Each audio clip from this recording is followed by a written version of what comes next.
Welcome to this explainer. Today, we're diving into the absolutely unbelievable true story of how a single private startup operating out of a tiny little office in London managed to conquer the richest empire on Earth.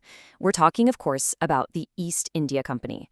Now, this isn't just some dusty history lesson, okay? It's honestly the ultimate case study in corporate overreach, hostile takeovers, and the absolute extremes of a profit-driven monopoly. Just wrap your head around the staggering number for a second. At its absolute peak, the East India Company, a private shareholder-owned corporation, ruled over a fifth of humanity. Literally, 20% of the global population was governed not by a king, not by a parliament, but by a corporate board of directors. So we're going to unpack their playbook. We'll look at how they grew from this humble little trading venture into an absolute behemoth that minted its own coins, maintained a massive standing army, and ultimately completely inverted the global economy. All right, let's kick things off with part one, the world's first startup. So picture this. It's the year 1600. A group of London merchants pool their money together and petition Queen Elizabeth for a royal charter, basically begging for a slice of the super lucrative spice trade. And the matchup here, it's almost absurd. On one side, you've got 1599 England. It's impoverished, cold, wet, has maybe 2.5 million people, absolutely no standing navy, and a totally broke royal treasury. On the other side, the Mughal Empire in India. We're talking an absolute global superpower, 150 million people, a standing army of 400,000 men, and an emperor whose personal pocket change was literally 100 times the income of the King of England. The English were walking into a world where the Mughals barely even knew England existed, let alone cared about them. They were just a minor annoyance on the margins. But get this, against all odds, on their very first voyage returning to London in 1603, those investors saw a shocking 300% return on their investment. I mean, 300%. This massive payout officially proved the business model, and it completely hooked London on the prospect of endless wealth from the East. So for the next century and a half, the company learned to just survive on the margins. They smiled, they paid their bribes, they set up quiet little coastal factories, and they just bided their time in the colossal shadow of the Mughal emperor. Which brings us nicely to part two, from merchants to monarchs. Okay, so as the mighty Mughal Empire slowly starts to crack, this massive power vacuum opens up. By 1757, you have this incredibly delicate triangle of power emerging in Bengal, which was the richest province on earth. You've got the Nawab holding political power, you've got the company holding rising military and trade power, and then you have the Jagasets. They were this family of bankers whose vaults literally held more silver than most European kingdoms, so they held all the financial power. Well, when a young, impulsive Nawab threatens this balance, the Jagasets decide to finance a corporate coup. Seriously, at the famous Battle of Plassey, the East India Company doesn't just win a miraculous military victory, they outright bought the Nawab's own generals using the banker's silver. The Nawab's army basically just stood there and watched, and the company slithered right from being mere merchants to de facto monarchs. And following that victory, a young company clerk turned military commander named Robert Clive literally just walks into the Bengal treasury and takes whatever he wants. The sheer scale of this asset stripping was entirely unprecedented. It created a brand new class of self-made multimillionaires back in Britain, who they called nabobs. The staggering wealth they brought home was actually so disruptive to British society that it introduced a brand new word to the English dictionary, the Hindustani word for plunder, loot. Then, in 1765, the dynamic completely fundamentally changes. The company actually forces the fractured Mughal emperor to sign what's called the Diwani. With just the stroke of a pen, the East India Company secures the legal right to collect taxes from 20 million people across Bengal. That generated roughly £3 million a year for them. So in an instant, they stopped being a simple trading corporation and became a private, tax-collecting government. They politely called it administration, but let's be real, it was ruthless corporate asset stripping on a continental scale. Let's move into part three, too big to fail. Running a massive country exactly like a corporation, focused purely on squeezing out maximum shareholder dividends, well, it led directly to a terrifying domino effect of tragedy. In 1768, a natural drought hits Bengal, but the famine that followed, that was a direct result of corporate policy. The company had spent years stripping Bengal of its green reserves and local credit networks. So when the crops failed, the company didn't step in to offer relief. No. They actually raised taxes by 10% to make sure their dividends wouldn't drop. The result is just horrific. Between 7 and 10 million Bengalis starved to death. A literal third of the population, gone. And by destroying their own revenue base, the company's share price obviously plummeted, which ended up causing 30 banks across Europe to collapse.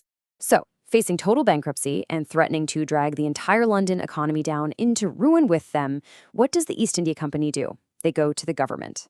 In 1773, they received a massive £1.4 million bailout from Parliament. It was history's very first too-big-to-fail corporate rescue. It operated on the exact same playbook we saw centuries later in the 2008 financial crisis. In the fallout of all this, the architect of this brutal system, Robert Clive, was dragged before Parliament to defend his extreme plundering of Bengal. And defending his actions, he actually offered this absolutely stunning quote. He said, "I stand astonished by my own moderation." Wow. He was ultimately acquitted, but the immense guilt and the absolute monstrosity of what he'd built took its toll. Just a few months later, Clive took his own life in his London home. All right, on to part 4, the global addiction economy. So with Bengal's tax bees now completely shattered by famine and mismanagement, the company desperately needs a new, highly profitable product to keep those dividends flowing and balance the books of the British Empire. And they found their dark salvation in the poppy fields of Bihar. They solved a massive macroeconomic problem by essentially becoming the largest drug cartel in human history. See, for 2 centuries, British silver had been draining into China to pay for tea, mainly because China didn't really want or need any British goods. So the company forces Indian peasants to grow opium, smuggles it into China, and deliberately addicts the population. The result? Chinese silver starts flowing right out of China into the company's pockets in India and ultimately straight back to London. They literally inverted the global financial system using a mass addiction economy. Naturally, when the Chinese government logically tries to stop this total devastation in 1839, the incorruptible Commissioner Lin confiscates and destroys 1,200 tons of company opium. And what was the company's response? They lobby London, and Britain uses its actual state military to forcefully blow open Chinese ports. This launches the Opium Wars, a brutal conflict fought for no other reason than to force market access for illegal drugs. In the end, China was forced to cede Hong Kong to the British Crown and legalize the opium trade entirely. Which brings us to our final act, Part 5, a hostile takeover. You can only push people so far. The sheer arrogance of this sprawling corporation, which is now running one continent and drugging another, is finally about to catch up with them. And not from a rival empire, but from within their very own ranks. By 1857, the company was maintaining a standing army of 250,000 Indian soldiers, known as sepoys. These guys were underpaid, despised by their officers, and just pushed to the absolute breaking point. The spark finally came with the introduction of the new Enfield rifle. Rumors spread that the new cartridges, which the soldiers actually had to bite open, were greased with cow and pig fat. That was deeply offensive to both Hindu and Muslim soldiers. This sparked a massive, bloody mutiny across northern India. For 6 whole months, the company completely lost control.